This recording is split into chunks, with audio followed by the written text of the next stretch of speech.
What's up, Penn Nation? Aloha, everybody. Thank you for tuning in. This is BJPenn.com Radio, the fighter's voice. As always, I'm your host, Jay Kinch. Pleasure to be back with you yet again. My apologies for the delay on this episode. Had a bit of a busy weekend, but nonetheless, we are here.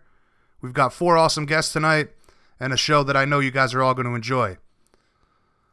Before we discuss tonight's lineup, when it comes to mixed martial arts news, you guys know what's up. BJPenn.com, we have got you covered.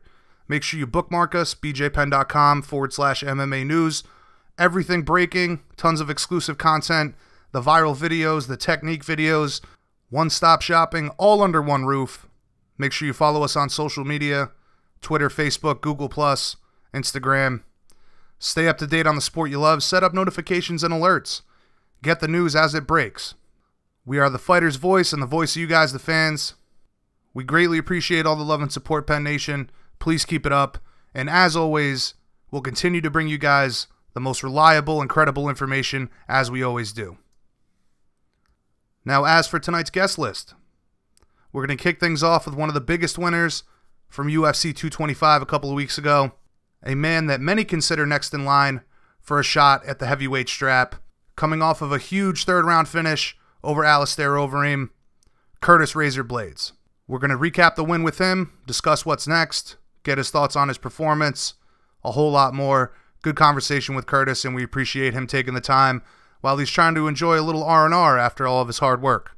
Our second guest, an up-and-coming light heavyweight in the UFC, Devin Clark.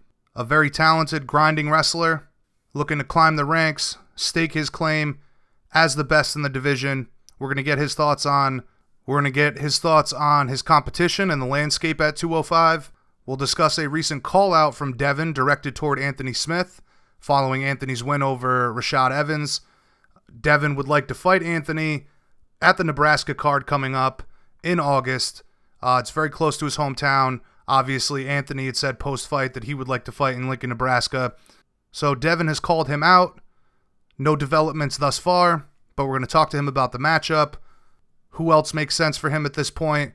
Progressing up the ranks, his thoughts on the title picture, and a whole lot more. Great conversation with Devin. Then, after Devin, we'll be joined by former Bellator lightweight champ, a man widely regarded as one of the best lightweights in the business today. He's joined the PFL. He'll be making his debut this Thursday in Chicago at PFL 2. American Top Team's own Will Brooks. Will has a new addition to the family, a second child, a brand new baby boy. So we greatly appreciate him taking the time to speak with us while on daddy duty, trying to fill bottles and feed his kid. But we're going to preview this matchup he has on Thursday against Luis Firmino. We'll talk about all of this exciting stuff that's going on with the Professional Fighters League. You've heard me talk about it on the show many times. The potential to revolutionize the sport here, the awesome format, the point system, the tournament itself, the cash prize at the end. A whole lot to discuss with Will, his resurgence in mixed martial arts, finding that hunger to compete again. A great conversation with him. First time having him on the show, and I certainly enjoyed it. I hope you do as well. And then closing out this episode, we're joined by tough alumni, UFC veteran, a man who's also joined the Professional Fighters League roster to compete in the lightweight tournament. Humanitarian and coach by day, ass kicker by night, Ramsey Nijem. Ramsey's also set to make his PFL debut this Thursday in Chicago. He'll be taking on Brian Foster. We're going to discuss the matchup, and much like we do with Will Brooks, we're going to discuss the awesome undertaking, which is the Professional Fighters League. Again, the point system, the cash prize, all of the exciting stuff that really could change the game here. We're going to cover it all. We're also going to discuss the same thing with Ramsey in regards to reigniting the flame for competition, starting a new chapter in a new organization. Of course, we'll talk about his humanitarian work as well. Another first-timer for BJPenn.com Radio, and I really enjoyed that conversation as well. So there you have it, folks. This is BJPenn.com Radio, the fighter's voice, episode 85. Let's waste no time. We'll kick things off with Curtis Razor Blaydes.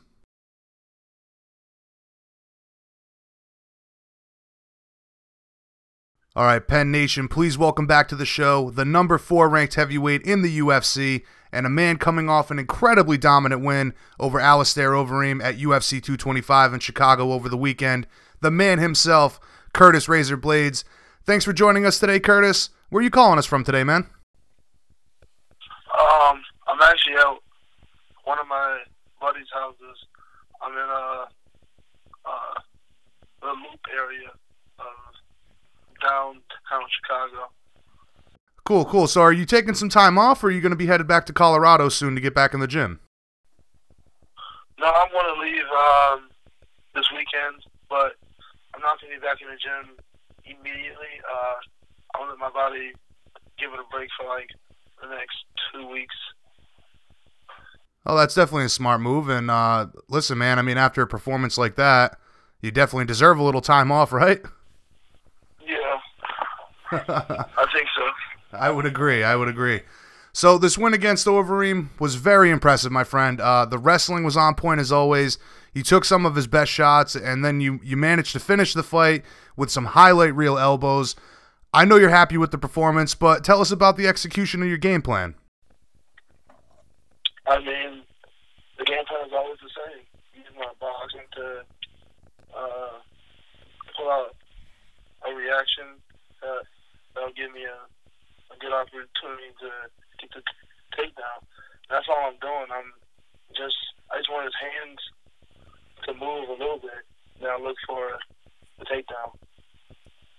Now, Overeem is no slouch in the grappling department, but you were able to control him completely on the ground. Did you expect him to maybe be a bit more aggressive off of his back with some submission attempts? Yeah, I mean, he was trying to get his hips open, but I'm pretty heavy in my legs also. I was able to counter all his hip movements. That's pretty much. Now, was there anything he did in there that surprised you at all? The heel hooks. I mean, we had discussed it, but we really didn't discuss it enough, I don't think. Now, do you think he was using those heel hooks to maybe get back up, or was he actually looking for those as a submission attempt, in your opinion? I think he was actually looking to rip off my ankle, I think. Right, and that's a dangerous game if you're not prepared for it, right? So you're saying that maybe leading up to the fight, you know, in retrospect, it's always 20/20, but you could have prepared a little better for the leg lock attempts. Yeah, but I mean, I knew to attack the hands, and I was able to scramble my way out of the dangerous spots and maintain my position. Yeah, I know. I think like one of them looked kind of close. I want to say it was the end of the first or second round. Yeah. But in your opinion, was any of them really that close? Were you really in any danger at any point? Well, the one at the end of the first round, he kind of got a good point, and he ripped it a little bit, and it popped a little bit. But I had adrenaline going, so it didn't really affect me until after the fight, like hours after. So there was some damage done there. Yeah, probably meniscus. Completely torn, or have you seen a doctor yet to confirm that, or? It's definitely a strain. Okay. Now, like I said earlier, man, you were able to hang with him on the feet. I know the last time we spoke that I had asked you about working with Dwayne Ludwig and how that would benefit you preparing for an elite level striker like Overeem. It was pretty obvious that you were very comfortable in there. Yeah, but I got the majority of that from my footwork I gained from my striking coach, Vinny Lopez. He put in a lot of pad work hours, and definitely it paid off. For sure, man, for sure. Those elbows were deadly, man. Your nickname is Razor, and you certainly sliced them up like one. I feel like that should be your signature move now. Yeah, I think it might be. Also, man, going for the finish that late in the fight, it speaks volumes to your conditioning, and I know that's something that your team prides themselves on. I'd imagine you feel like you expect to have that advantage over anyone at heavyweight. I mean, the way we condition is very smart, and the numbers of it, all I can't remember the last time I watched one of my teammates have a condition issue in a fight. I can't remember. It can't happen.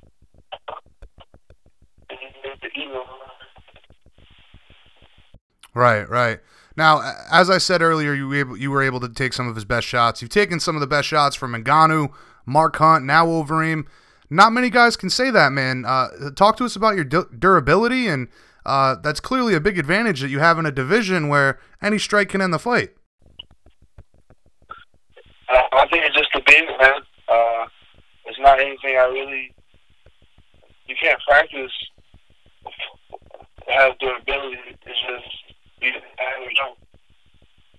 Yeah, no, absolutely, man. I agree with you that you can't practice that at all. It's just you're either gifted with it or not, but clearly you have that gift. So I mean, again, it's very impressive to watch and see your ability to take punishment from some of the best strikers in the world and still come forward, walk through their best shots. And before we talk about what's next for you, man, how did it feel to get this huge win in your hometown? What was the reception like from the fans afterwards?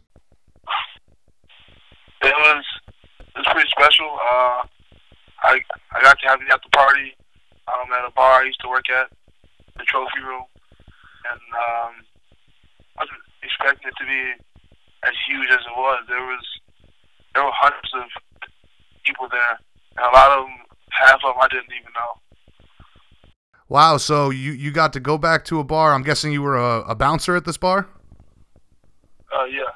Wow, that's awesome, man. Very cool stuff, Now, in your post-fight interview, you made it very clear what you want next. Has there been any discussion with your management or the UFC about making this title fight a reality?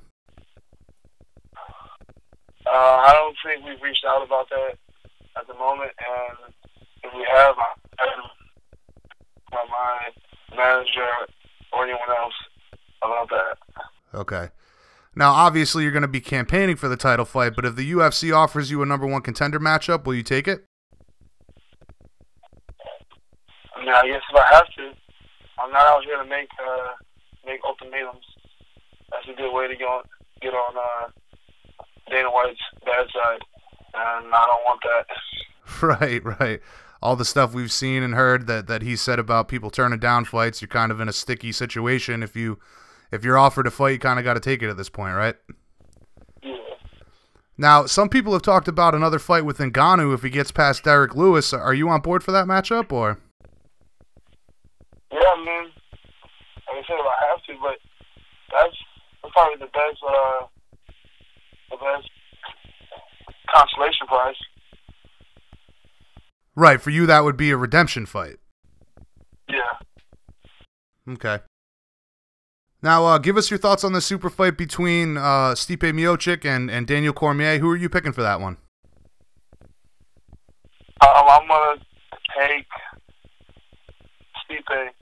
I like his kickboxing, his footwork, his conditioning, and I know that DC is a better wrestler, but I think Stipe is a pretty good wrestler himself. I think he got a lot more advantages. I think he gets the finish. Well, probably into the 4th round, maybe 5th.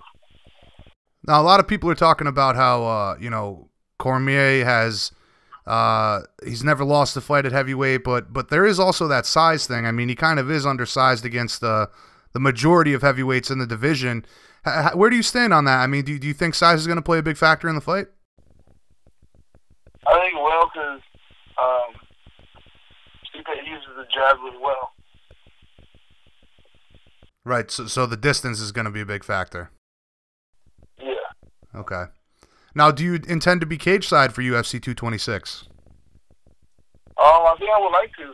Yeah, I'm actually working on that. Yeah, that would be cool. It makes sense. I mean, even if the title fight isn't the next fight for you, it would make sense, you know, promotion-wise down the line to have you there watching the fight and getting your live reaction. So that would be very cool. Do you plan on maybe reaching out to the UFC or, you know, just going to the fight regardless? I wanted my manager to help me out with that decision. Right, right. Now, if you were able to choose between these two guys, you know, as to who you fought for the title, who would you pick, and which guy do you think is a better matchup for you personally? I think they both present challenges, and I don't think either one of them is easier or harder than the other. I think they're both great in their own ways. They both have pretty good stand-up. Both are pretty good wrestlers. The only advantage would be I have a weight advantage over both of them, and probably a reach advantage also. Yeah, yeah. And obviously with Cormier, you'd have the bigger size advantage over him. So I get where you're going there. But realistically, man, you know, if the winner of 226 doesn't get injured, you should be fighting for the belt before the end of the year. Do you have a card in mind, maybe Madison Square Garden, or is there another event that you really have your eyes on? I was thinking about New Year's Eve in Vegas. What a better way to cap off the year than New Year's Eve in Vegas and get that title, man. Yeah. Awesome, awesome. All right, Curtis, listen, you've been more than generous with your time. As always, my friend, pleasure speaking with you. In conclusion, tell everybody out there why you deserve to be the next challenger for the title and why you'll be champion when you finally get that shot before the end of the year. I think I deserve to be the champion because I have always been at my hands on the issue. I have footwork in this room. I am the best wrestler in the division. I do have really good conditioning. My jiu-jitsu, it is getting better, you know, and I just think I'm ready. I think I'm ready to get in there for.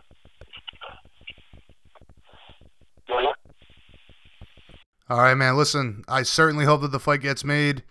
In my opinion, you are the most deserving guy at this point, especially with the performance that you're coming off of at UFC 225. Greatly appreciate you joining us today. Hopefully we can catch up again soon.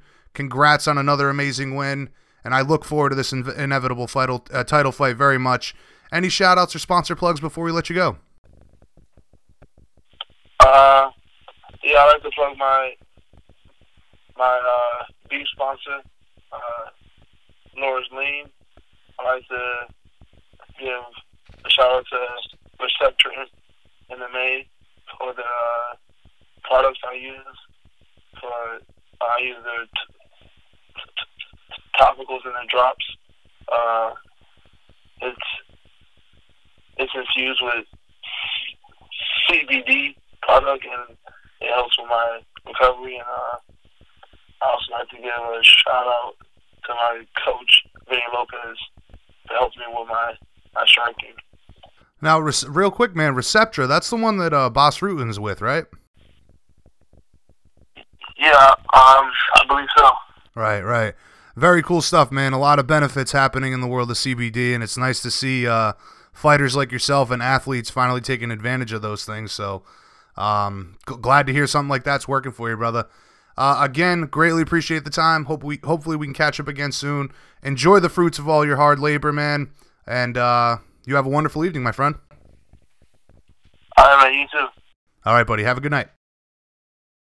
All right. Later.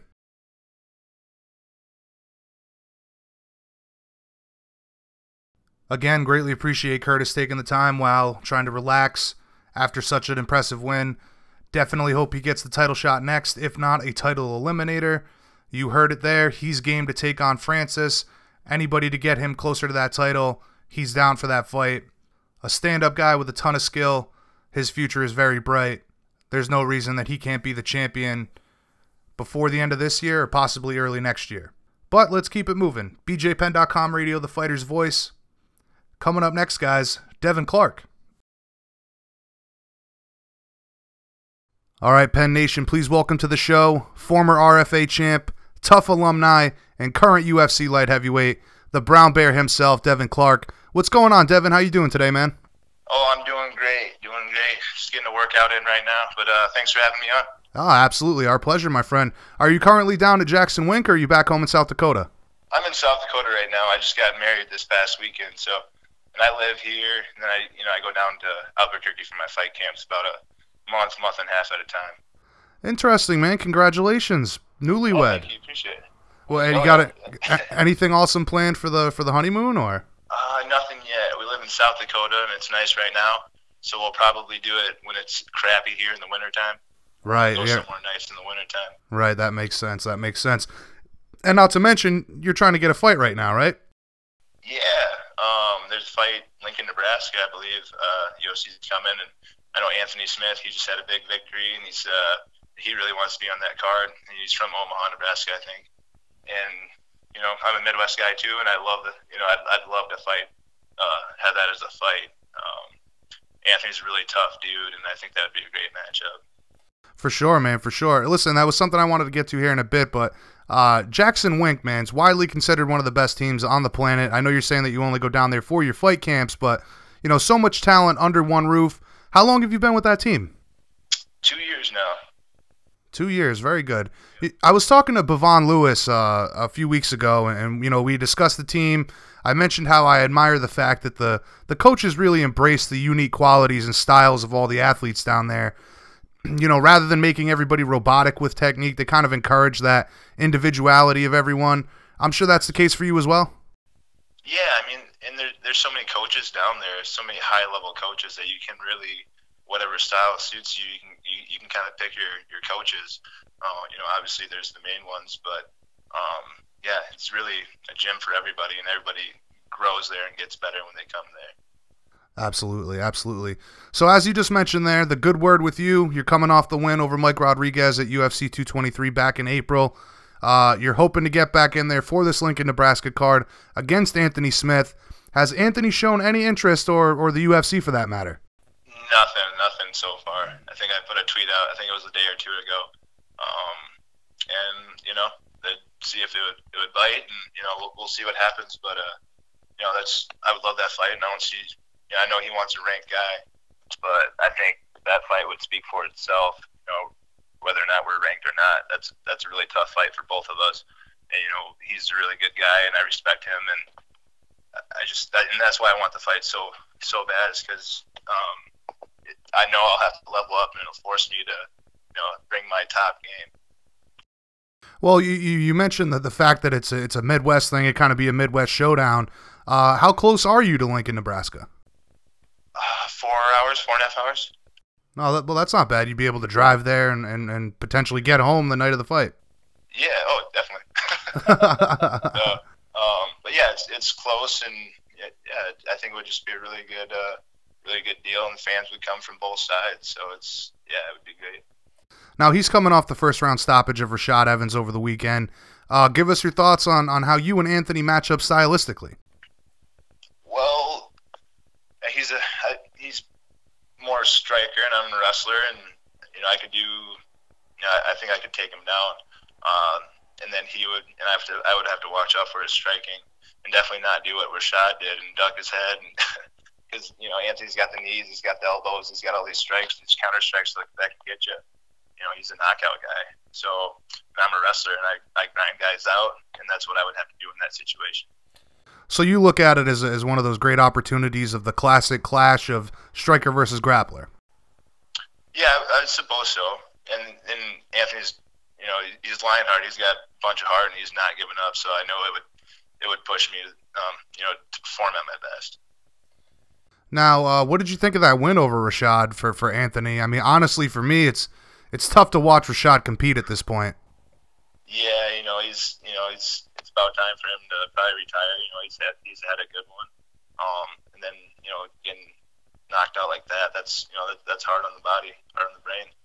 So, but it was a good finish, and it's a really good deal for him. Yeah, for Anthony for sure, and I agree with you, man. Hopefully Rashad has the wherewithal to hang it up, and then hopefully his coaches encourage him to do so as well. That seems to be the problem, right? In this sport, it's like obviously every fighter wants to continue competing. They want to go out on that high. They always crave that win, but it's really up to the coaches and loved ones and people surrounding you to tell you when it's time, right? Yeah, I think so, and I'm sure it's just as hard to listen to that advice, as it is for them to tell you that advice, because a lot of these people, close people, they've been watching these guys do it for years and years and years. And, it's hard to say, hey man, it's time to quit. And it's hard to listen to it as well. Yeah. But, you have to listen to your body, and especially if you have a family, you got to listen to your family. Yeah, I agree with you. 100%, man. So if for whatever reason Anthony doesn't accept this fight, are there any other names you have in mind? What else makes sense for you right now? I'll fight anybody right now. I just want to get in there and continue to get better. My last fight wasn't quite the way I wanted it to go, even though I got the victory, but I had to just use my wrestling, and that's what I did. But I have more stuff to show, and it's just I have a different fight in me than what I've shown so far in the UFC. And I want to bring that out. I want people to see that. So I want tough competition. Somebody that's supposed to beat me, that I know can beat me. But and that's why I'll train for that. So that's kind of why I want a tough fight. Right, you want something to not only push you in the gym, but also a fight to bring out that level of what you're capable of, like you're talking about here. Yeah, back against the wall type stuff, and fighting somebody that nobody wants to fight. It's not easy fights, so. Right. And I commend you, man. I know everybody says they want the tough fight, but at the end of the day, when it comes to signing the contract, some people shy away from those really tough matchups, so. Yeah, and then I'm lucky enough to have good management and stuff, and my manager will tell me when I'm being silly, when I want to fight somebody that's, because I'll go in there right now and fight the top guy. I don't care. But like you said before, you have to listen to the people around you too. So, but I think that would be a good match with Anthony or, anybody else that's, anybody right now, really. So the bottom line, though, is you're going to be pushing hard to be on this card in Lincoln, Nebraska. Yeah, it would be great. It's right in my backyard, so it'd be good. Now, listen, changing gears here for a moment. Give us your thoughts on the division, man. You've got the champ challenging Stipe next month. No clear contender at this point. Lots of new talents in the rankings right now. However, some people are saying that 205 is lacking. What do you think? I feel like they don't know what they're talking about because I've trained with some of these guys, and I know some of these guys, and they're all tough, especially the up and comers. You're fighting guys, they're ranked from 15 to 20 and even lower than that are just as tough. The dudes are in the top 5. So, they're in there, they're in the mix, and there's a lot of tough guys at 205 right now. Definitely. I think we're kind of at that point where it's like the rebuilding process of a division. A lot of these names haven't become necessarily household names. There hasn't been a lot of maybe promotion for some of these up-and-coming guys, but all incredibly talented, and it's just a matter of time before they get that limelight, if you will. Definitely, and that goes with any sports. You got to get seasoned a little bit first, and that's what a lot of these dudes are doing, including myself right now, just getting seasoned and getting comfortable in the UFC. If you have under 5 fights in UFC, it's whatever. But once you get past that, you start growing as a UFC fighter and starting to buy into it and really feeling comfortable. I think that's the trend. That's usually when guys start, taking off. So. Absolutely, man. I say it all the time on this show. Sometimes guys just haven't arrived until they arrive. You know what I mean? Like you have to go out there and have that performance that really puts you out there. I mean, so, like we said, so many of these guys are so talented, they just haven't had that opportunity to shine just yet. Absolutely. I mean, like Tyron Woodley, he had his ups and downs, and then all of a sudden now he's reigning champion. So it took a really good knockout or whatever, and he paid his dues and kept coming back, and now he's on top. So I think that could happen for a lot of people. Yeah, man, that's one of the downsides to this sport. Following it for all these years, fans are brutal, to say the least, and it seems like I get it. You're only as good as your last fight, but this sport has so many ups and downs, and you have to go through them and conquer those ups and downs to get to that point that you're looking for. So, you know, it's unfortunate to think that so many people get written off just based off of a loss when everybody's a killer in every division, you know? Mm-hmm. Yeah, I mean, it's the UFC. It's the premier promotion, and all these guys they're the best in the world. So, you know, to take a loss from one of the best in the world, it is what it is. You got to get back up and keep fighting. Right. It's going to happen at some point, usually, unless you're one of the chosen few. But right. You know, like losing's part of the sport. I got in the UFC. When I got in the UFC, I hadn't lost ever. No amateur losses, no early pro losses, nothing like that. And then I lost right away. My first fight in the UFC. Like, oh man, do I belong here? I don't know. Like, so I had to really get myself back up and go out there and know that I'm good enough to compete with the guys in the UFC, and that I am a UFC fighter. So I mean, it's a lot of self-confidence that you have to believe in yourself. Definitely, and growth as well. You know, I think that I'm sure this is the case for you as well, but a lot of guys talk about how, you know, when you come into something undefeated, especially the UFC, that first loss is really tough to deal with, but it's a huge learning experience, and you grow so much from there, right? Absolutely. I had 2 wins after that loss, and it made me more aware of what I needed to do. And as well as when I lost to Jan Blachowicz. It was, it was like I went in there expecting some stuff, and he did something that I wasn't ready for. And lesson learned: be prepared for anything.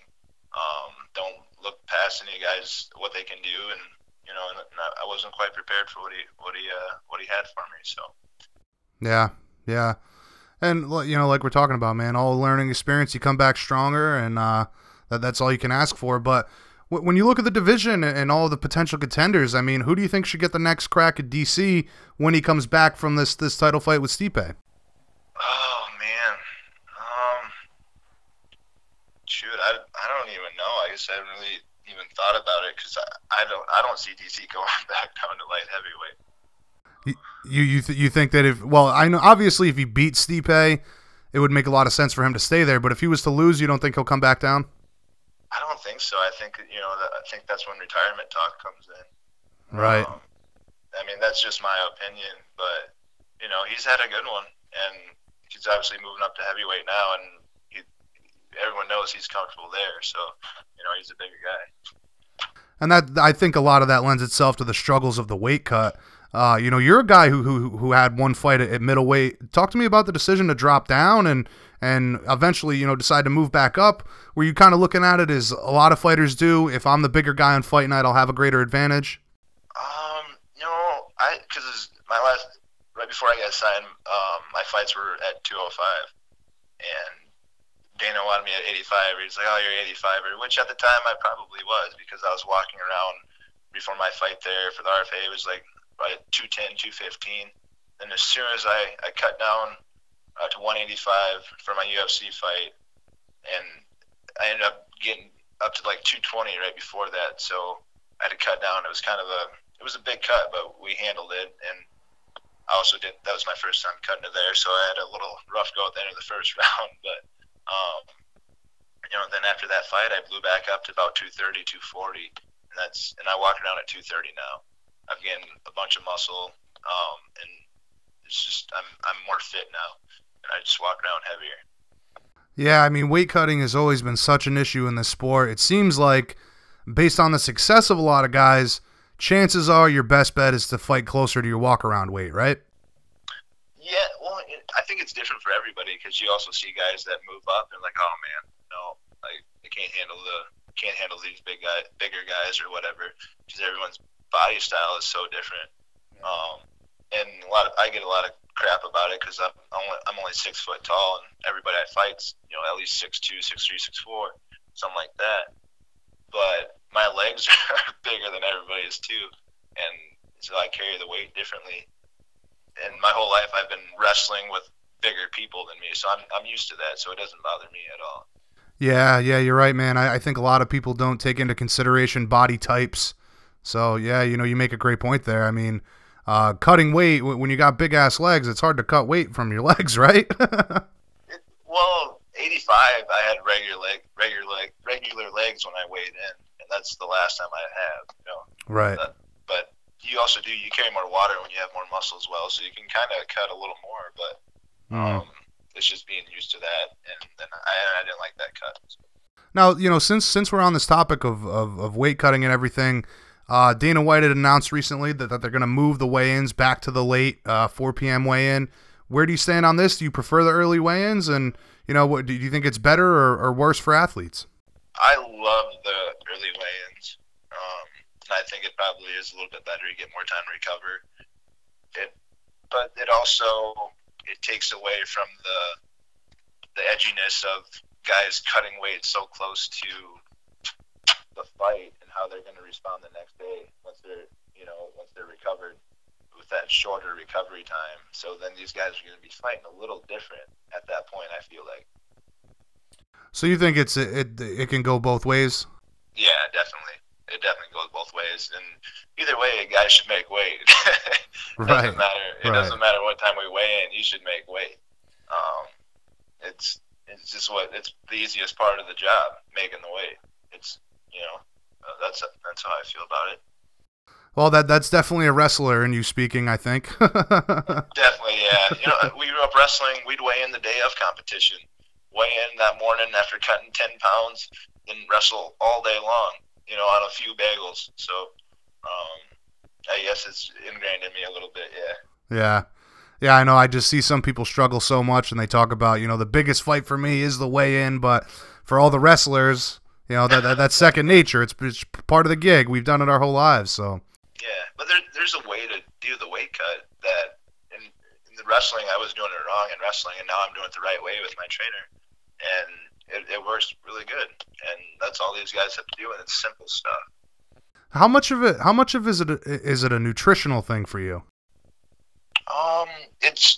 That's definitely, it'll definitely help if you're eating the right stuff, or at least eating the right stuff when you're doing your weight cut, and getting the right amounts of stuff and water and greens and all that stuff. So, it's kind of a huge part when you have to make an exact weight, especially if you're cutting 20 or 30 pounds, because it's already dangerous. You might as well have good food in you when you're doing it, good fuel. Right. Now, listen, getting back to the division, where do you fit into all this? I'm sure you have title aspirations, as all fighters do, but do you think you can break into the rankings over the course of the next year?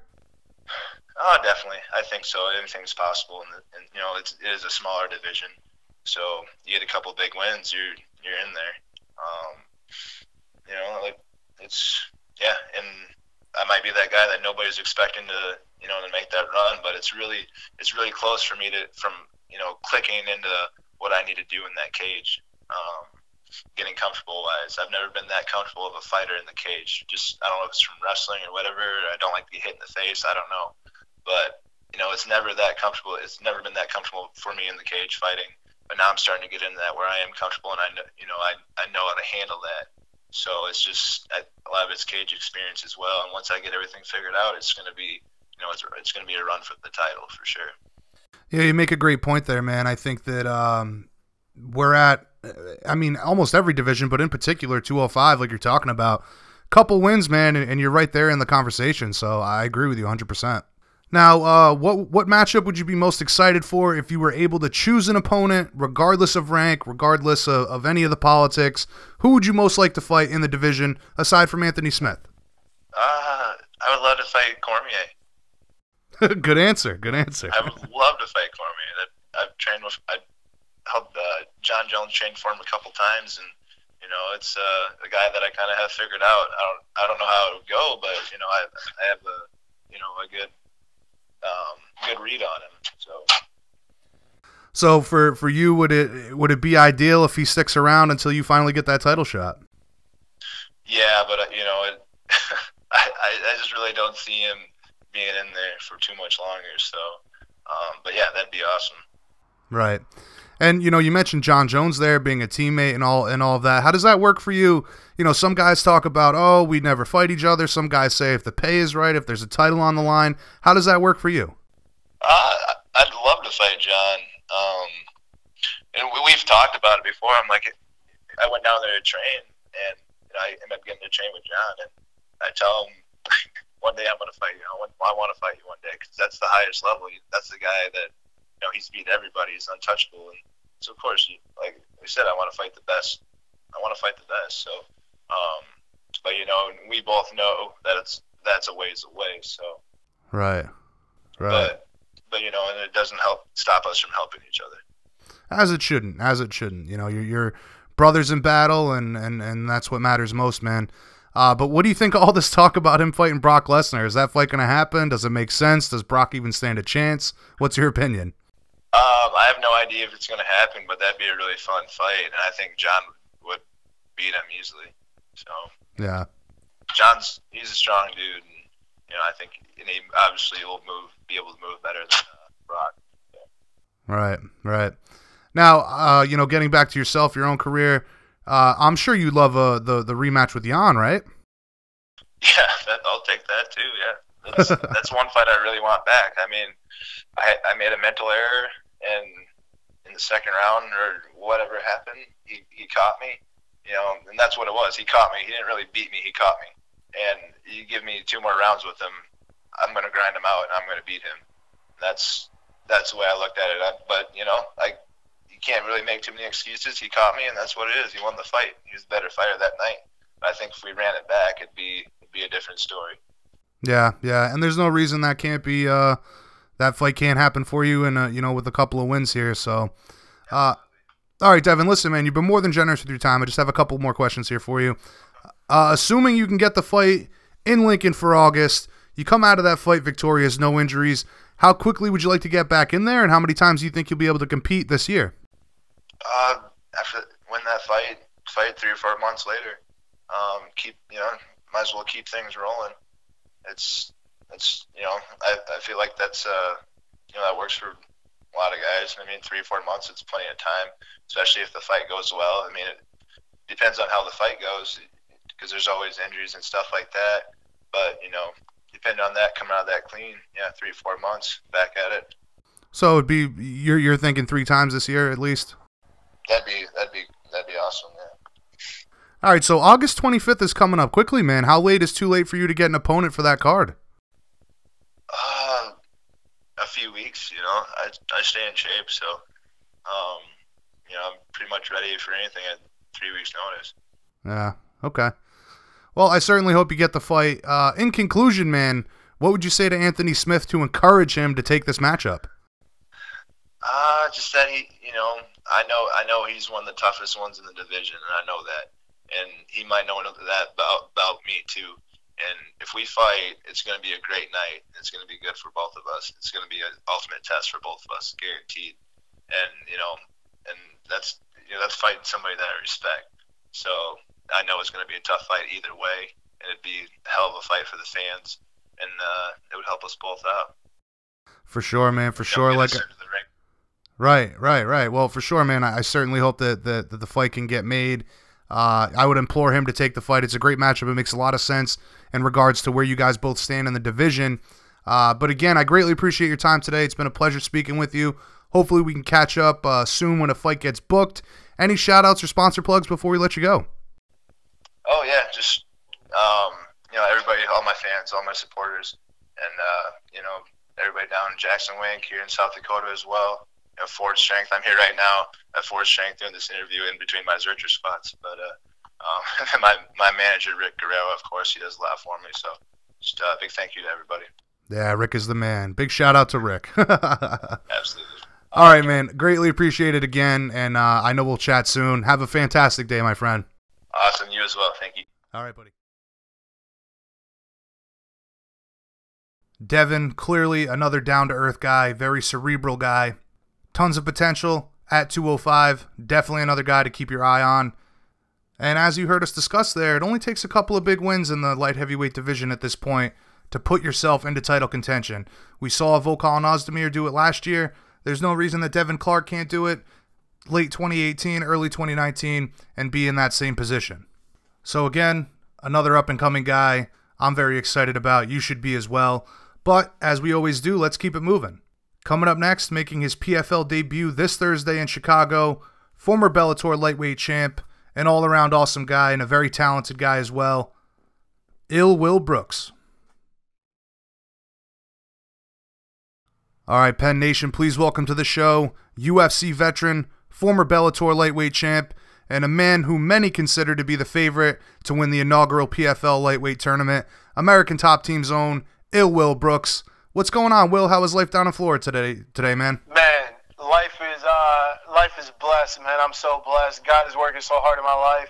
I'm feeding my son right now, who just came into the world Monday, and I'm just living my best life right now, man. It's incredible. That's tremendous. This is your first child? No, this is my second. My daughter, my first one is 2 years old. She's 2 years old now, and this guy just came Monday. Wow, congratulations, man. Healthy baby, I presume? Oh, yeah, yes, sir. Very healthy. Wife is healthy. Everybody's very healthy and blessed, and we're just living good. As far as Florida goes, it's just been rainy and miserable, but, man, it's the rainy season. It is what it is. Right. And it's gearing up for that ridiculous humidity, right? Yeah, exactly, man, because it doesn't take very much. It rains, and then the sun comes out, and then, bang, you're in a ball of humidity, pretty much. Right. How much does, obviously you have a 2-year-old, so things have changed for you for a bit now, but, with your second child here, how much does that change, the sport for you and your career and, having to provide for your family? Yeah, I think it changed before with my first child, and I didn't realize how much it had changed. It was like, for me, it was like, oh no, it'll be same as usual, business as usual. And to be honest, as I've gone through this process, I just realized that it's not the same. Your mindset has to be different. The way you approach things has to be different. There's no more being kind of selfish about the way you see the world, in regards to this sport and how you approach it. And now that I have my son in the world with my daughter, it was more like I need to throw myself fully into being the best husband and father I could be. And of course you have to do that. You're supposed to be that way. Right. But now I've figured out, I understand that I need to find balance between the two, because in order for me, part of me doing my job as a husband and father, being a protector and provider, is doing my job as being a fighter.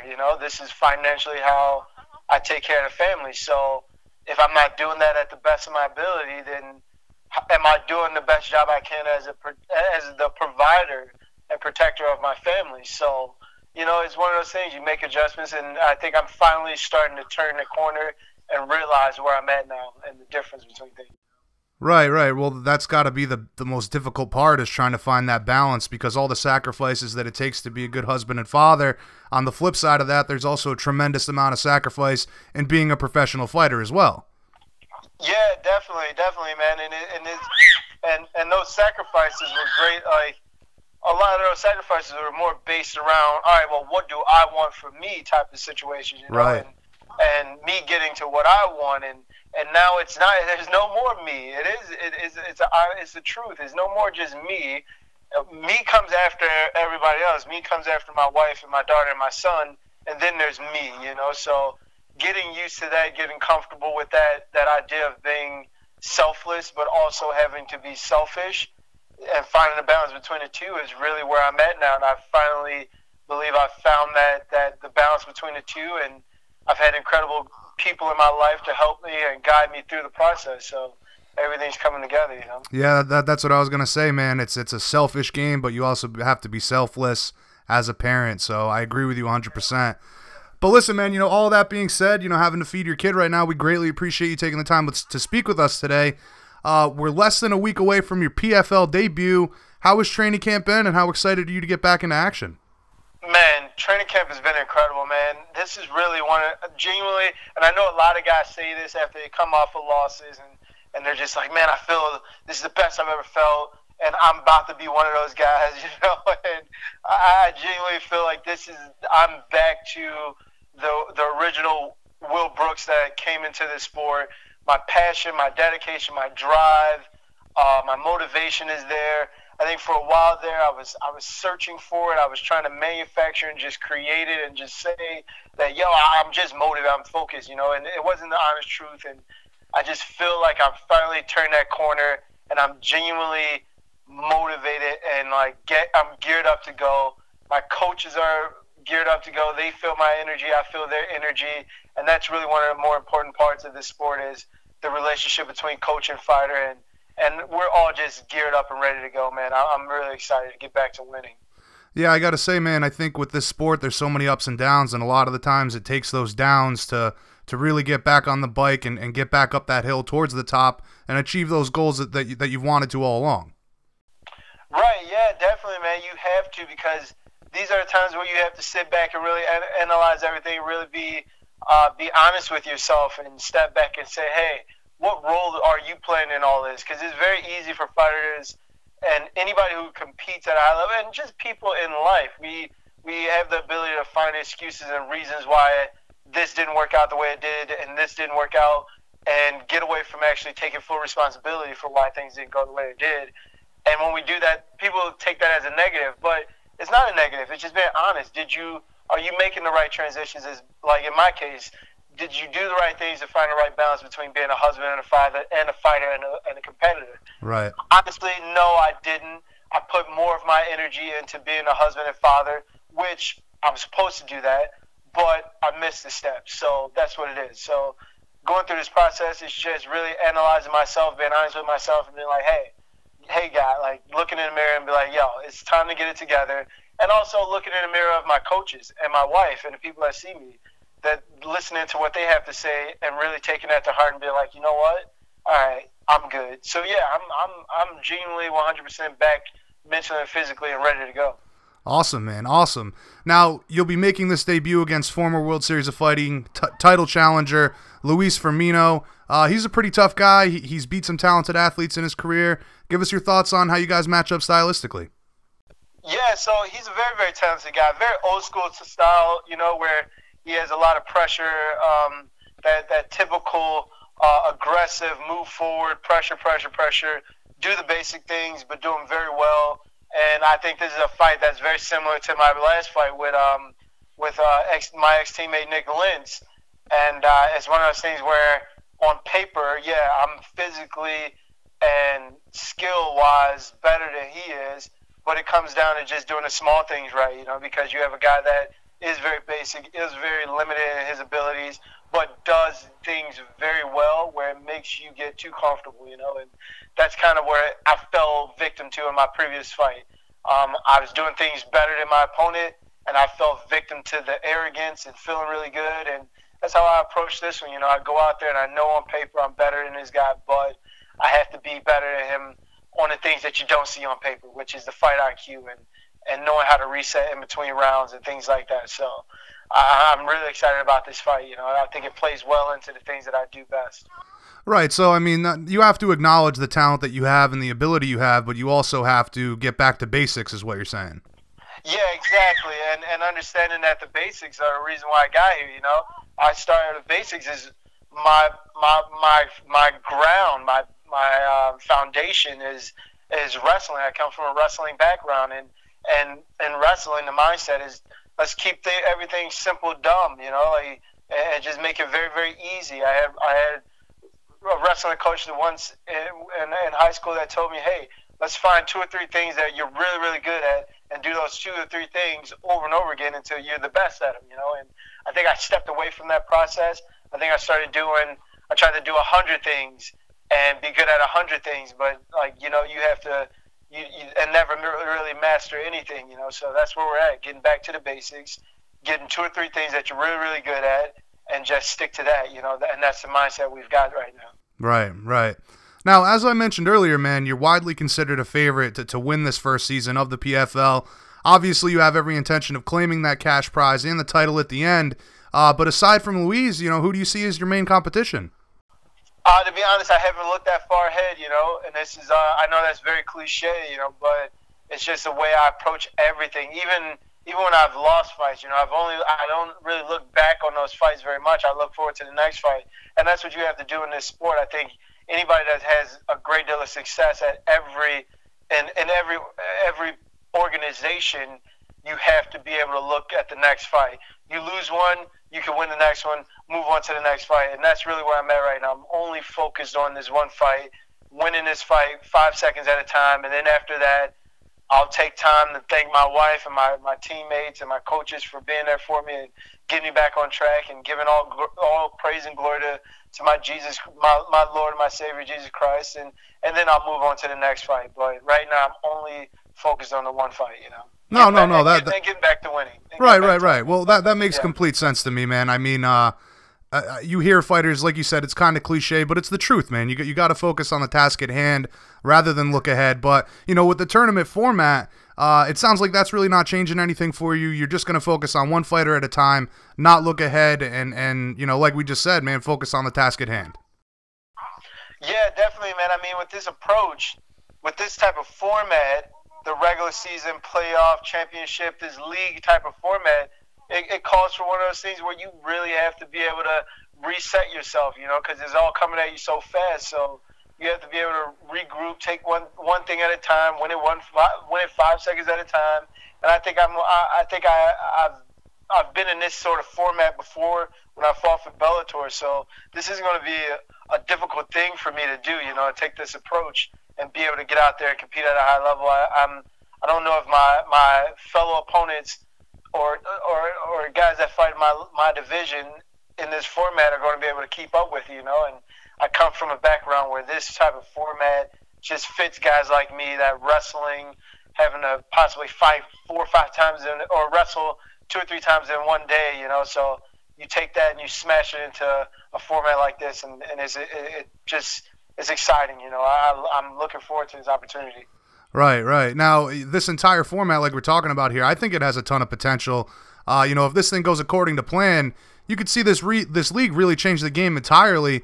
You know, give us your thoughts on what Ray Sefo and company are trying to accomplish here, and do you think it's going to be the future of the sport?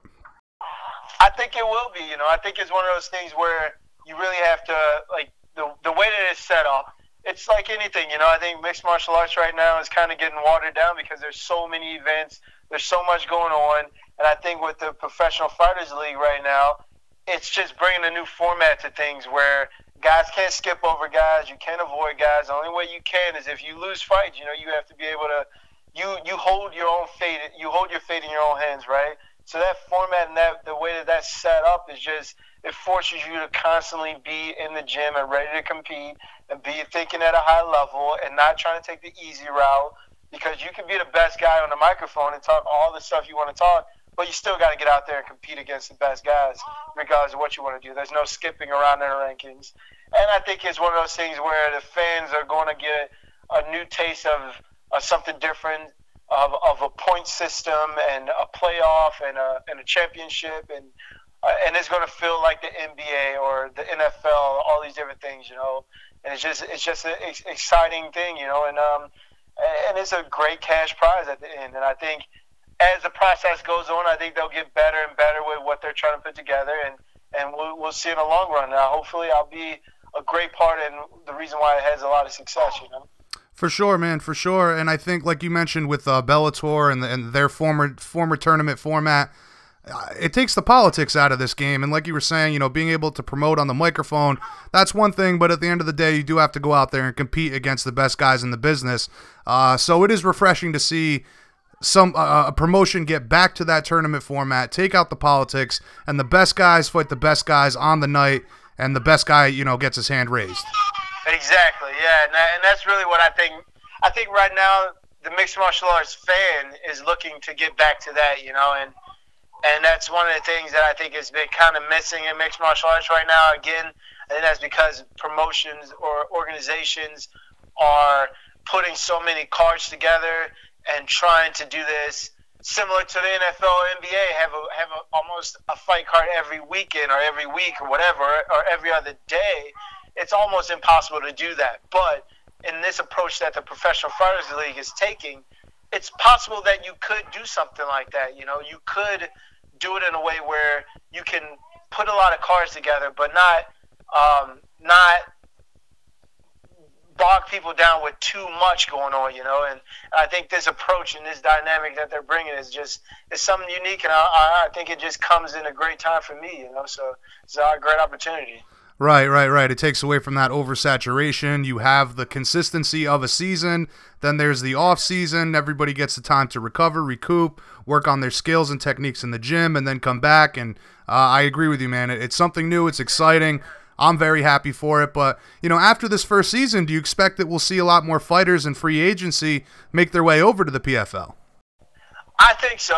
You know, this is mixed martial arts, and there's a business side of it all, you know, and there's going to be some guys that approach it and look and say if they're a part of some other organization and they're on the back end of their contracts with the other organizations, and, you know, things are going well with the PFL, and, you know, and they're continuing to evolve and get better and offer new things and offer things that other people aren't offering. Again, this is negotiations pretty much, and who can outdo who, you know, and I think this format and the idea of having an off season is going to be one of those things that's going to put the PFL over the top, because as fighters, man, we do feel like, man, we're doing this all the time.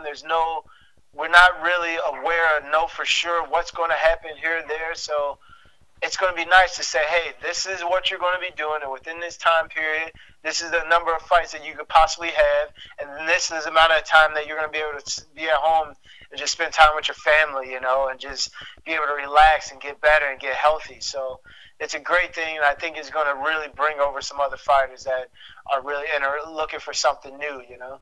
Right, right.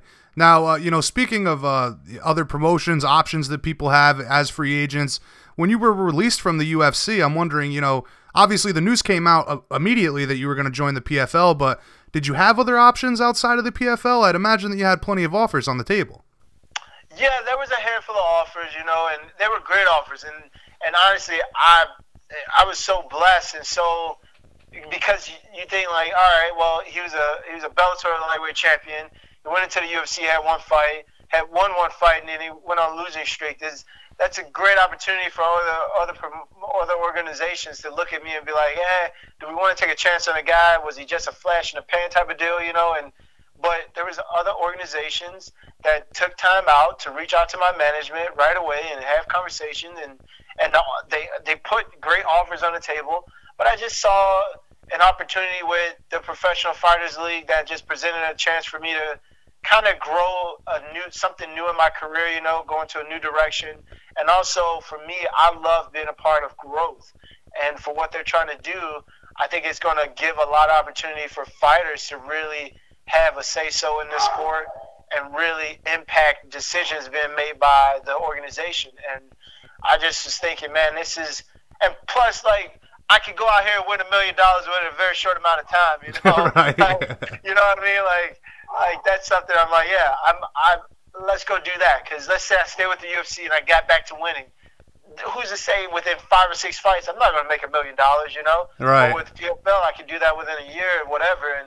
And you know, it's just a handful of different things played in favor of me going with the Professional Fighters League, and just presented a great opportunity. Yeah, I was going to say, man, obviously the opportunity to win such a huge cash prize, that plays a big factor in your decision to go with them. Yeah, definitely. Yeah. Yeah, and like you said, man, I mean, anybody with the UFC contract, how many fights is it going to take for you to make that $1 million? So this is a great opportunity for everybody involved.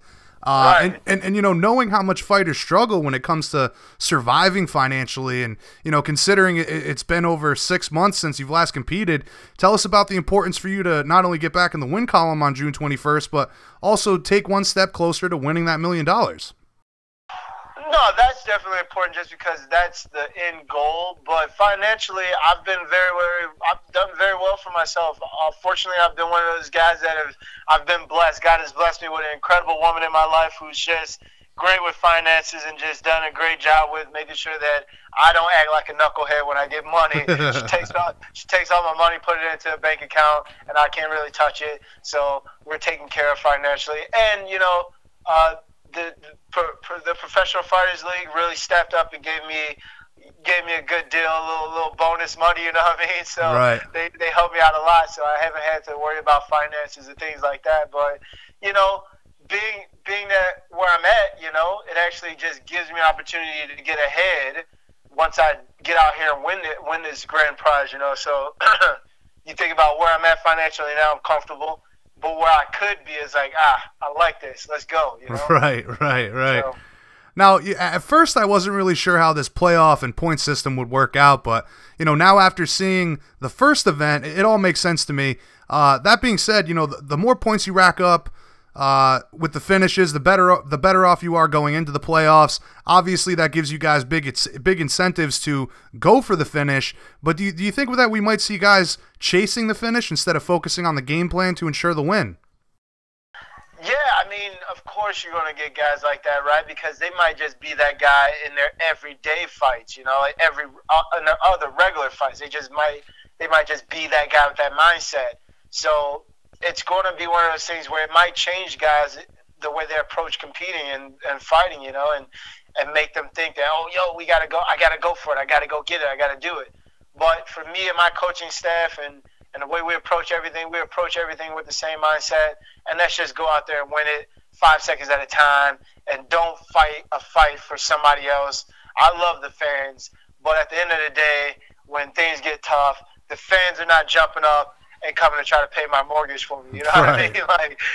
So I'm going to go out there and I'm going to take it as exactly how my coaches tell me to take it. And just take it 5 seconds at a time and win 5 seconds at a time and win it one fight at a time and all the point system and all that other stuff. I'm going to let it play out the way it plays out. And all these other guys that go chasing the knockouts and chasing the finishes that may or may not come up with a win, I'm going to let them do what they do and we'll all approach it in our different ways. And at the end of the day, we'll see who comes out on top. Yeah, that's one of the roughest things about this sport, man. The fans are either the best in the world or the worst in the world. Right, exactly, yeah. No, it's a love-hate relationship with all the fans. But, changing gears here for a moment, you had mentioned that you still aren't closing the door on a return to the UFC. Clearly, you have the desire to compete against the best in the world, right? Yeah, I mean, definitely, man. But I'm doing that. I'm still doing it. That's the thing with mixed martial arts and why it was so easy for me to be like, you know what? I didn't do what I needed to do in the UFC. They're releasing me. The reason why it's so easy for me, and a lot of people have asked me this, is why are you so comfortable? Why don't you feel some type of way? No, I don't, because I still recognize that mixed martial arts is mixed martial arts. We're still fighting. There's still people fighting. There's high-level fighters everywhere in every organization. Absolutely. The difference with the UFC is that they've done a great job at marketing, and they've done a great job at building their brand. One, because they were the biggest. They were the beginning. They were the start, right? Like the powerhouse from the start. So all these other promotions, they have work to do. But it does not mean that they don't have incredibly talented fighters, because most of the guys that are fighting in the UFC are guys that fought in other organizations. You know what I mean? Right. So it's like, look at the situation in UFC. Like Tyron Woodley, he was a Strikeforce guy and just was on a different promotion. That's all it is we're all fighters. We're all extremely talented. We're all fighting at a high level. And we're all we're all risking the same things. It's just our promotions have different names. That's it. So I'm going out here and I'm competing at a high level still. So that's what it is. And that's what I'm focused on, getting out here and competing for the Professional Fighters League and really pumping this organization and putting it on my back and doing what I got to do to build it and make it something great. Yeah, I think that's something that not only media, fans, everybody takes for granted, is that there's so much talent across the world in every promotion in mixed martial arts. And, I would love to see one day where we can finally get to a point where promotions will allow their fighters to compete against guys from other promotions, and we could see some of these companies co-promote. Maybe the Ali Act gets passed for mixed martial arts, and we get to see who truly is the best without the BS of the companies and their banners getting in the way of seeing who is the best in the world. And I think the Professional Fighters League is going to give that opportunity, because it is one of those situations where when you have something brand new and you want to have success, you almost have to involve the employees more, right? You need to get their input. You need to get their ideas. And I think right now with the Professional Fighters League, from being around just a short amount of time I've been here, they're greatly open to learning what the fighters want and what the fighters need, and open to the idea of possible like health insurance and things like that, and these ideas. I'm trying to figure out how do we implement these different things and help everybody and everybody help each other. And I think that, and again, that was part of one of my decisions on coming to the Professional Fighters League. I'm like, yo, this might present a great opportunity for us as fighters, you know? So yeah, it's a good opportunity, man, and I think it's going to build itself, you know? Absolutely. Not to mention you've got a guy like Ray Seffel at the helm with a ton of experience as a combat athlete. He's been there. He's done that. You've got Boss Rutan on board, Randy Couture on board. I mean, these are all some of the brightest minds in the business that have been there back in the early days and seen it all become what it is. And, you know, Randy Couture in particular, you know, spearheading for unionization of fighters and collective bargaining. And you're absolutely right, man. Professional Fighters League has an opportunity here to really change the game and turn this into something that I think all athletes have been hoping it would become all along. Yeah, man, it's going to be a great opportunity. I look forward to being the one to be a part of it, you know? For sure, man, for sure. Now, are you going to be a free agent at the end of the season? Honestly, I'm not even sure. That's something that my management deals with. Again, this is how I've always approached things. I'm just trying to take it one fight at a time and just get out here and win. Okay. All right. Fair enough, man. Listen, you've been more than generous with your time. I greatly, greatly appreciate it. It's been an awesome conversation with you. Getting back to June 21st, give us your prediction for the fight and tell all the fans why you're going to put on a great show for them in Chicago. I'm just going to get out there and just take it one fight at a time, man, and just get out there and be myself, and everybody's going to see the best Will Brooks. I'm going to get back to doing the things that I do best, and that's getting out there and winning, and that's flat out it. How I do it, I don't know. Whatever it comes about, it'll come about, and I'll get that W, and we'll just keep taking it one fight at a time, and I'll do whatever I need to do to push Professional Fighters League to the next level. For sure, man. One fight at a time all the way to that $1 million, brother. All right, brother. Thank you very much for the time, man. Take care. Yeah, you as well. Real quick, any shout-outs or sponsor plugs before we let you go? Man, just want to give all praise and glory to my Lord and my Savior, Jesus Christ, and shout out Everlast, who's been with me during all the wins, all the losses, to my wife, to my coaches, to American Top Team. We always killing it in every organization, no matter where we're at. We're just winning, and I'm just a blessed man, and thank you guys for the time. All right, you as well, my friend. Hopefully we can catch up after a big win. Best of luck next Thursday. All right, man. Take care. You too, bud. Later. Now, as I mentioned, Will is definitely a favorite to win the tournament, and it's pretty cool to hear a level of excitement from a guy that's so talented, to hear that he's reinvigorated and that flame has been reignited, and he's really looking forward to being a part of this historic undertaking that is the PFL. I'm sure he's going to go out there and do very well in this tournament. But speaking of reigniting the flame as an athlete and competitor, let's keep it moving to our final guest of the evening.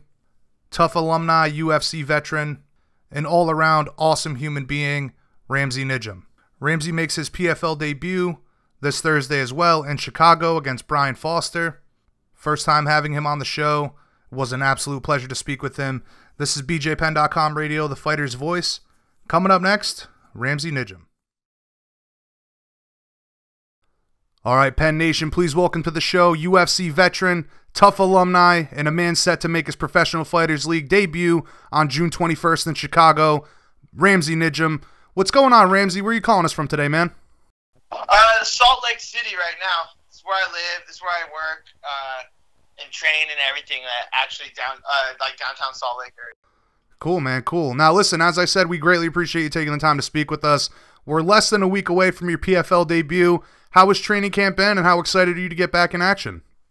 Dude, training camp's been better than I can imagine. It's been nice being able to be my own energy, train, kind of focus what I've been needing to improve on, which is always nice. And I'm so excited to get back in there. It's been a long time since I fought, and I've just been training super hard, getting better every single day. And I'm just excited to showcase what I've been working on. Yeah, you know, you hear a lot of guys talk about time away from the sport and how it's a blessing in disguise. It's beneficial on refocusing and working on the things you need to work on. I'm sure it was the same for you.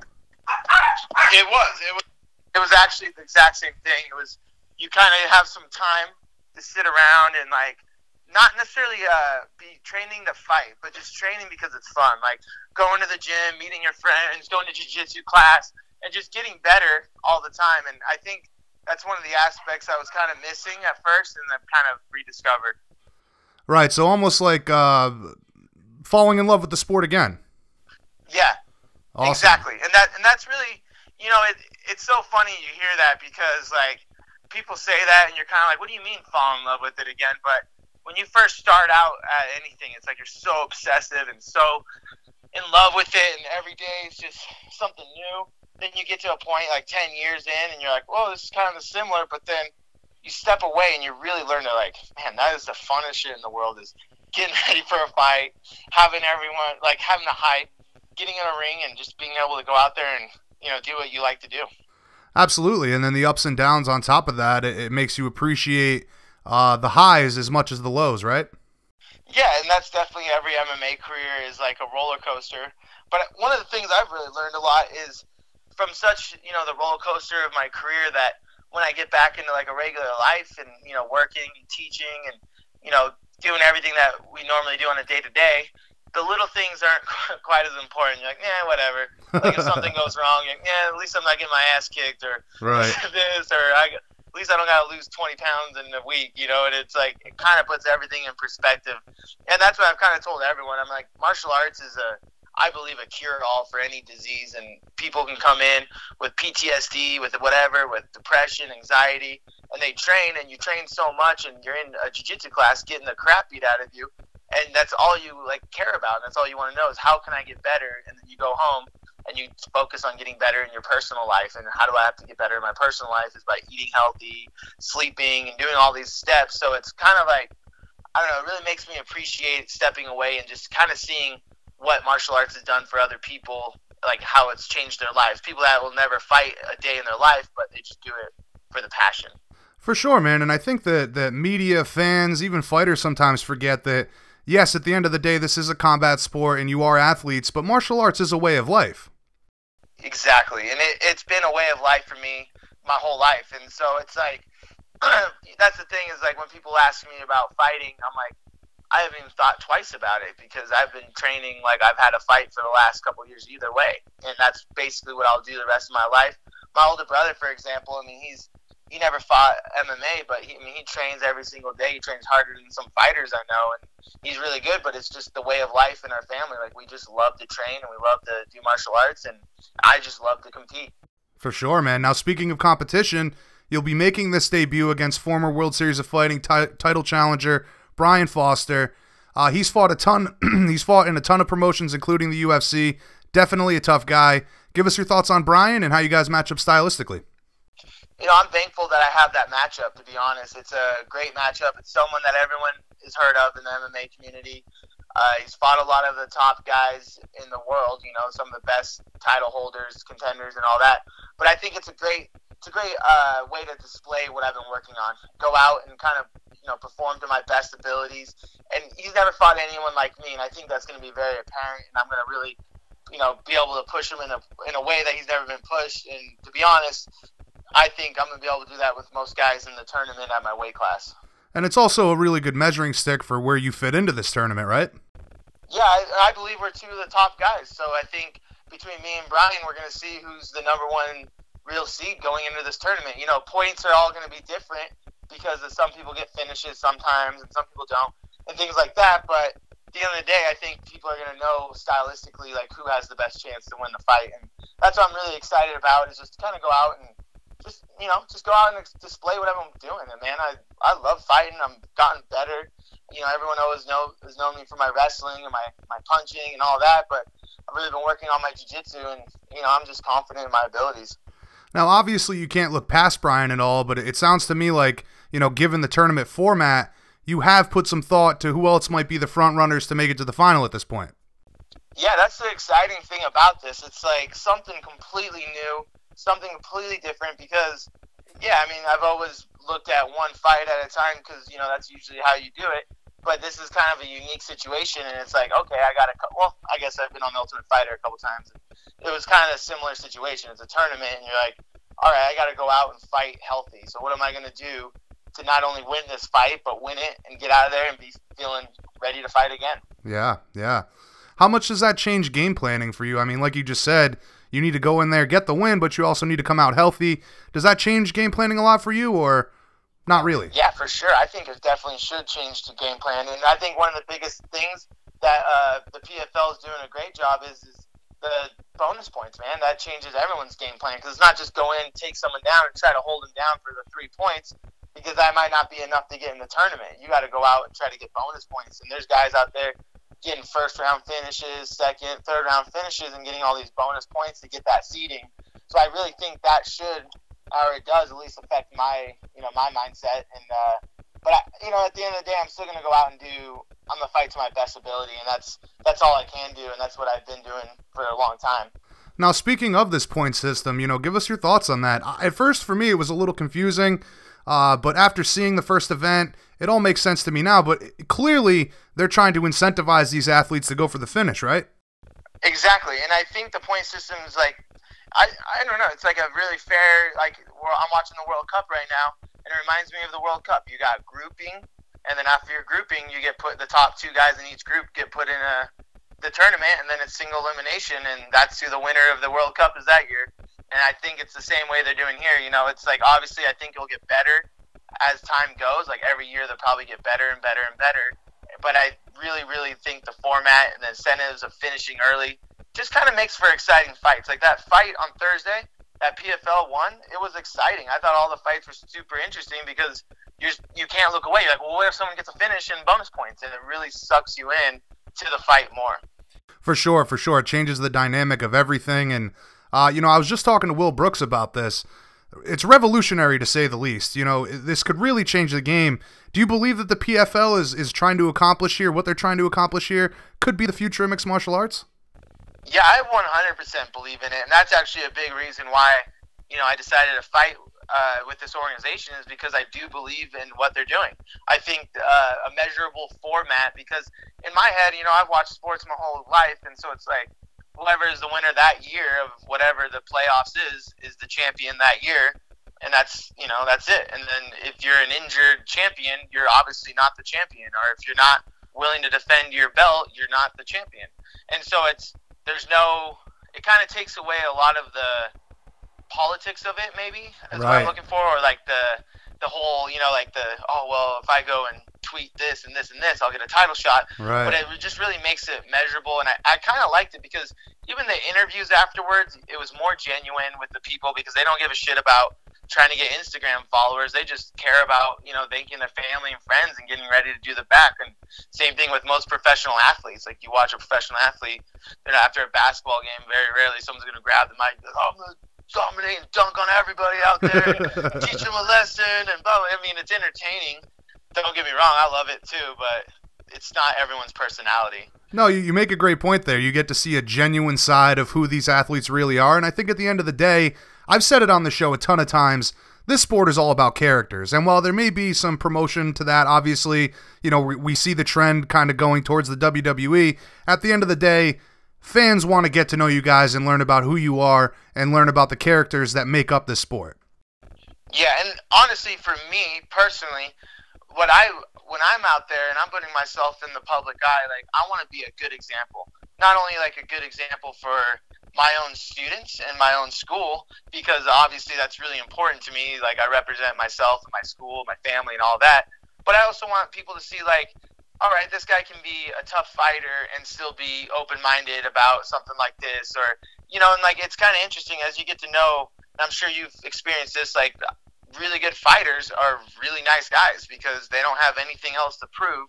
And a lot of people get thrown off by that. Like, they meet some fighter, they think he's going to be, like some WWE star, walk in, kick a door down, and do something crazy. And I walk in, hey, how's it going? And they're like, wow, you're really nice. And I was like, well, I have nothing to prove here. So it's like, I think that in that self is that PFL is going to allow us to show that characteristic and that side of the, MMA world, which a lot of us don't know. And, I explain that to a lot of people. And I'm like, my best friends are all fighters not because I'm just there, but they're just the most honest, straightforward people I've ever met.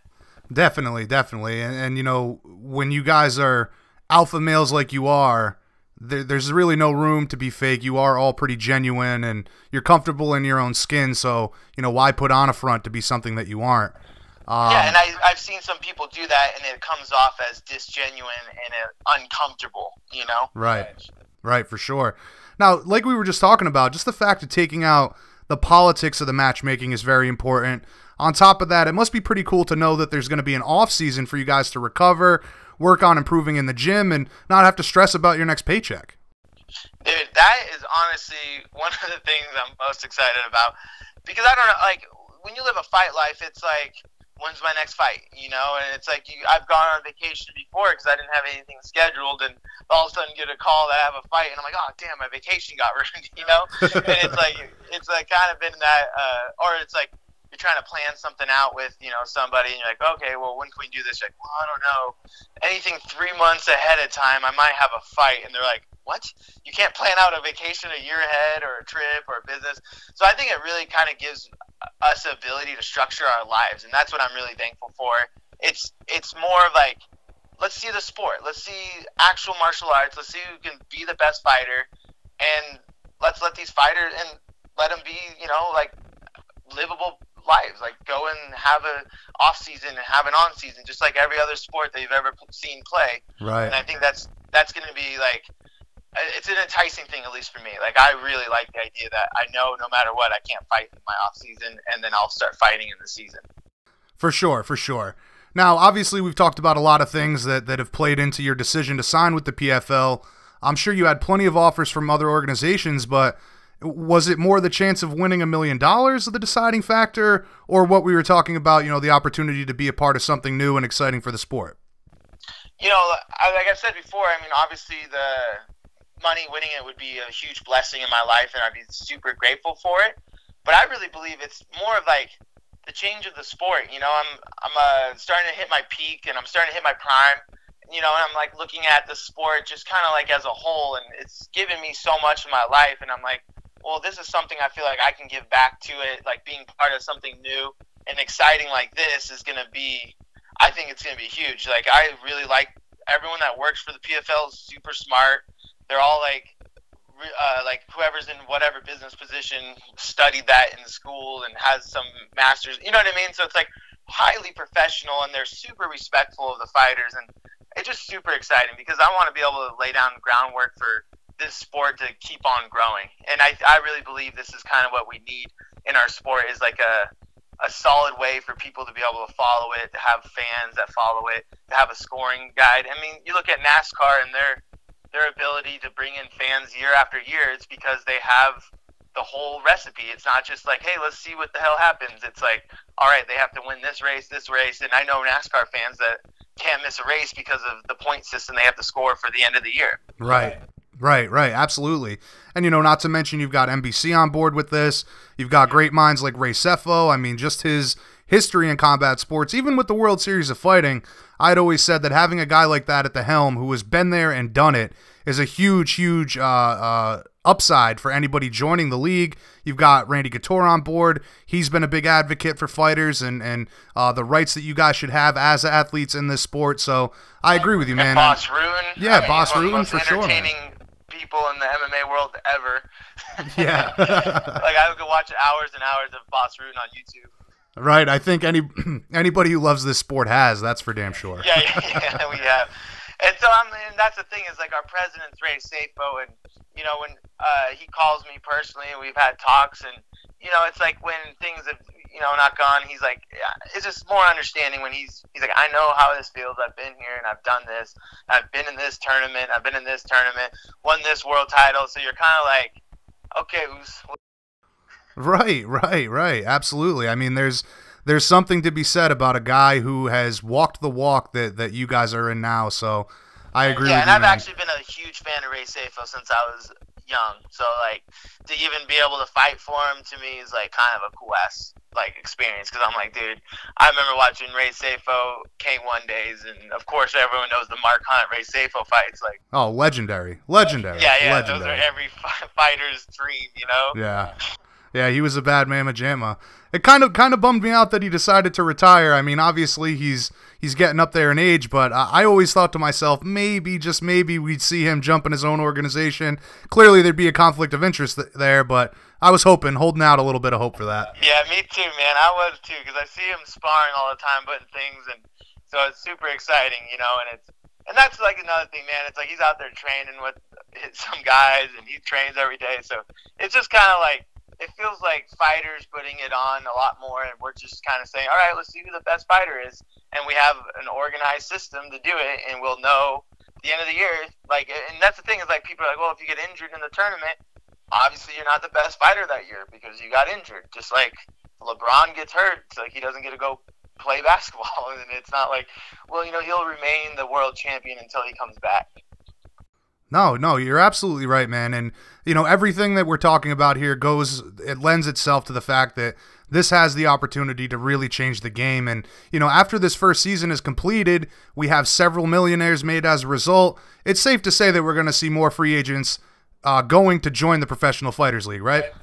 Oh, I believe it. I have a feeling, too, next year they'll probably do a longer season, more fighters per weight class. You know what I mean? Like, kind of do everything a little bit better, because it's how can you do something twice and not do it better, you know? And that's what I'm super excited, and I think you'll see a lot of fighters being like, hey, that guy's getting paid what I'm getting paid in the regular season, and then in his playoffs he's making uber money. Like, of course I want to go join that. Right. You know, like that sounds like a no-brainer to me, but I don't know, everyone's different. For sure. It's going to be a work in progress without a doubt. Yeah. And it was a pretty no-brainer for me, to be honest. Like, I was definitely excited, and I honestly was at a point where I was looking right back to get back into it. I was like, okay, I've been training for a couple years, I've gotten better. I just hit 30, so I'm feeling like stronger than I did when I was in my 20s, and I'm like, man, I want to get out there and, you know, like, show all this work and do it and, like, experience all this. And so to get the call at that time was just like, it's weird how the universe all kind of lines up. Yeah, definitely, man. Definitely. And, you know, the other beautiful thing about the season format is that there's not an oversaturation of fights for you guys. Yeah, that's really nice, to be honest. And it's like, it's like people can have the off season and be like, man, I can't wait to see those next year. And, you know, hey, what are you going to do next year? You know what I mean? It's just kind of, I think it's going to be cool, because I think time away, you know, what the saying, like, the heart grows stronger, grows fonder, yeah, or something along those lines, right? Yeah. No, I agree with you, man. I think that'll actually be really interesting to see what the off season does, and, like, I think that's a great time to build hype. I mean, every day I watch a new fight on Facebook or YouTube or whatever, you know, and so I think in the off season, as long as they keep putting that content out, people are going to keep on watching it. Right. The building of the anticipation is very important. So yeah, just like I've been waiting 4 years for the World Cup. Right. Now listen, changing gears here for a moment, man. I wanted to talk to you about the work that you're doing as a humanitarian. You're advocating for refugees, correct? Can you educate us a bit more on that and what you're trying to accomplish?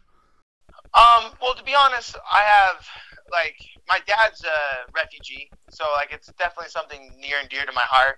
You know, he's a Palestinian refugee, came to the States, and luckily I'm born here, and I'm an American citizen. But I just basically been working with Be Human. It's a fun app. It's a cool app where you get online. I'm on there all the time. And it's just an app where you're only allowed to share things that you're doing positive for other people. And so it's like, you know, I went and helped this person. I got a good workout in. I ate healthy. Whatever it is positive in your day. None of this like, hey, I'm going to rant and rave about the president or whatever shit. And so it's like a real positive platform. And then with them, we were saying, hey, let's do, if we get a lot of people to download, let's start bringing refugees into my fight, like refugees in Chicago, which there's thousands there, and especially youth, because, you know, it's, these kids don't really have a choice. They're just brought over to a place and they're saying, hey, here, this is new home. So I definitely want to reach out to those and give them an opportunity to come watch my fights, give them an opportunity to train, maybe do some seminars with them. I just really like to give back to the sport that's given a lot to me. And like I said earlier in the beginning, I understand what martial arts can do for people physically, mentally, and emotionally, spiritually, all of those. And so that's why I'm a big advocate. Like, all right, let's get these refugee kids into MMA, get them training, and it's going to help everything else out in life. I think it'll help them with whatever they've been through, you know, help them learn English, help them build a community of people that they know, like, you know, like on the mat, everyone's the same. It doesn't matter if you have a doctorate degree in something or you just a homeless dude off the street. We're all the same on the mat. And I think that's a really powerful thing. If I can bring these kids with some of these people and just kind of bring everyone together, kind of help everyone just kind of heal a little bit. For sure, man. And, you know, to build confidence in a place that's so incredibly foreign to a kid, what better way to do so than with martial arts, right? Exactly. You know, and I've heard stories, you know, obviously kids are sometimes mean and they get bullied and stuff like that when they don't speak English, or if they're like, especially, I mean, nowadays, like if they're Middle Eastern descent, I'm sure they have stuff they have to deal with. But I think just training and learning how to defend yourself gives you that kind of confidence where you're able to stand up to yourself and say, no, don't talk to me like that. And you've literally been sparring with grown-ass adults when you're 14. So you're like, this little high school kid doesn't scare you. You're like, I just sparred some dude who gets yelled at work all day, and he came in trying to take my head off. So what's a 16-year-old going to do to me? So I think it's super important. And like I said, man, I'm blessed. I have a blessed life. I live in a blessed country. I have everything that I could ever ask for, everything I've ever wanted. So why not give back and try to help other people achieve those? For sure, for sure. And, you know, considering the world we currently live in, you know, so much hate from all sides on any issue, it makes all the more importance to talk about these kinds of things.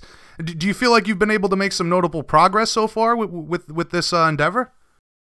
Yeah, actually, it's been super, like, way more powerful than I could even imagine. It just started as something small, I thought, and it's been growing and growing and growing and growing. And that's so cool because it just shows what people really want in their true heart. They really want to help kids. They want to help people. People really want to help people, but it's like our fear that we let take over us. Like, oh, well, if they come over here, they're going to do this, this, and that, take our job, kill us, or whatever. But in reality, it's like danger is always around us. Like, you could die on the freeway today, you know, driving to work. So we're going to use that hate towards someone else, or we can all just kind of build together and kind of come together as communities. And I think me being like half Palestinian, my mom's from Spain, American, so I've kind of always been in the little bit of both worlds and kind of been able to experience that and see kind of like the bubbles that people live in. Like, I would go to one religion and see something they say here, and another one they see something there. But really, at the end of the day, it's just a matter about being good people and being a good person and helping one another. Right, right. You have a lot more perspective than a lot of people would. Yeah, and I really believe it really was. Like, I would go to mosque one day, and I would go to my mom's Mormon, and I'd go to Mormon church the other day. And then my grandma's Catholic, and I go to Catholic church. So I was like, right. Huh. So I got a lot of perspective, but then I realized that everyone's the same. Like, we're all the same people at the end of the day. They all just want to take care of their family, be comfortable, and, you know, laugh. That's all people want. It doesn't matter. It's just some people let fear infect them worse than others. Yeah, you know, this reminds me of the banner that Genki Sudo used to hold up, that we are all one, right? Exactly, and I love that. That's actually one of my favorite things ever. You know, like, he'd hold that up, and he's a badass, and so no one could argue with him and say, yep, we are all one. Yes, sir. Right. So has the PFL shown interest in this cause? Will they be getting behind it as well? Oh, yeah. It's actually, one of the biggest supporters has been PFL. They gave me free tickets for the refugee kids that all come to the fights. They've, like, helped me promote it. They've actually given me more tickets than I even asked for. Anything else, they send me emails, hey, any way we can help, let us know. So it's been super cool to have such a support system from the promotion, because really, at the end of the day, I mean, like, us working together is what I think the PFL is trying to do, and I've really experienced that. And these are things that I've always wanted to do, and I've always worked for myself, but I've only had my own voice. But now when you have voices of other people and more people, it kind of builds that momentum, and that's what I'm super grateful for. And honestly, right after that happened, like, I was already excited to fight for PFL. And then they started supporting me, helping with this, and then I was like, hell yeah, dude, I'm even more excited now. Right, even more on board. Yeah, for sure, man, for sure. Well, I got to say, man, I cannot commend you enough for taking the initiative, using the platform that you have to try to create some change. It's truly, truly inspirational, my friend. What can all the listeners do to support you in your efforts? Well, I appreciate it, man, and I appreciate you having me on this radio, because this gives me my voice, and it gives us all an opportunity to express ourselves. And then, I'd just like to, if everyone wants to get on board, download the Be Human app. Follow me on Instagram at RamseyNijem.com. Just follow me there. And I'm always doing something else. Like, after this one, I'll probably try to find something else to do. And just kind of jump in and support what you can or what you believe in. And if you don't like something, just ignore that one. If you like something else, join in on that one, because we're all different, you know? For sure, man, for sure. Listen, I wasn't wrapping it up just yet, but you have been more than generous with your time. Just a couple more questions here for you. Oh, no worries, man. Getting back to June 21st, give us your prediction for the fight. Tell us all how you visualize it playing out. I really believe I'm going to get that first round finish. I've been visualizing that, and that's definitely, I think, what I'm going to do out there. I really believe in my abilities, and you know, if it doesn't end in the first round, I'll just keep going, try to find the end in the second, third. And if not, if you try to end it all 3 rounds, you usually win the fight. That is the damn truth, man. And in conclusion, tell all the fans out there why this is one that they don't want to miss. I'm fighting, you know, every time I get out there, you know, I fight with 100% of my heart. And it's always been an exciting fight. I mean, you can't go back and watch one of my fights and be like, hey, I'm bored. They're all on the edge of your seat. I've been told by different promoters and different people I've fought for that they're like, that's where I was getting paid. It's because I was the I forget what they use the term, but basically when people are at a party, they all want to sit down and watch because they know I'm going to go out for the kill, period, and that's it. And so make sure you're out, tune in, and you'll see me going for that kill. All right, again, man, thank you very much for the time today, Ramsey. It's been a pleasure speaking with you. Hopefully we can catch up again soon. Any shout-outs or sponsor plugs before we let you go? Yeah, I would give a shout-out to Temple MMA. That's where I've been training and working, and so I really appreciate all that they've done. Clinch Gear, they've sponsored me this tournament, and then Star Method. My little brother just expanded his gym in Walnut Creek, so check him out, and I think you'll really like what you see. All right, cool. Best of luck next week, man. I hope you have a great night, and again, hopefully we can catch up after a big win. All right, we will. All right, brother. You have a good night. All right. Later, man. I would seriously encourage all of you to really go out there and support Ramsey's cause. Very cool stuff from him. Again, first time having him on the show. Awesome conversation. Can't thank the guy enough. He truly is a gem in this sport. Like I said earlier, I apologize for the episode coming out a little late. But nonetheless, there you have it. Episode 85 wrapped up. Make sure you guys follow us on social media. Facebook, Twitter, Google+, Instagram. Set up notifications and alerts. Get the breaking news as it breaks. bjpenn.com/MMA news. Everything you crave from the sport you love of mixed martial arts, we have got you covered, guys. Greatly appreciate you guys taking the time to listen in. We'll be back again soon with another episode. On behalf of everybody at Team Penn, mahalo, everybody. Till next time, peace out.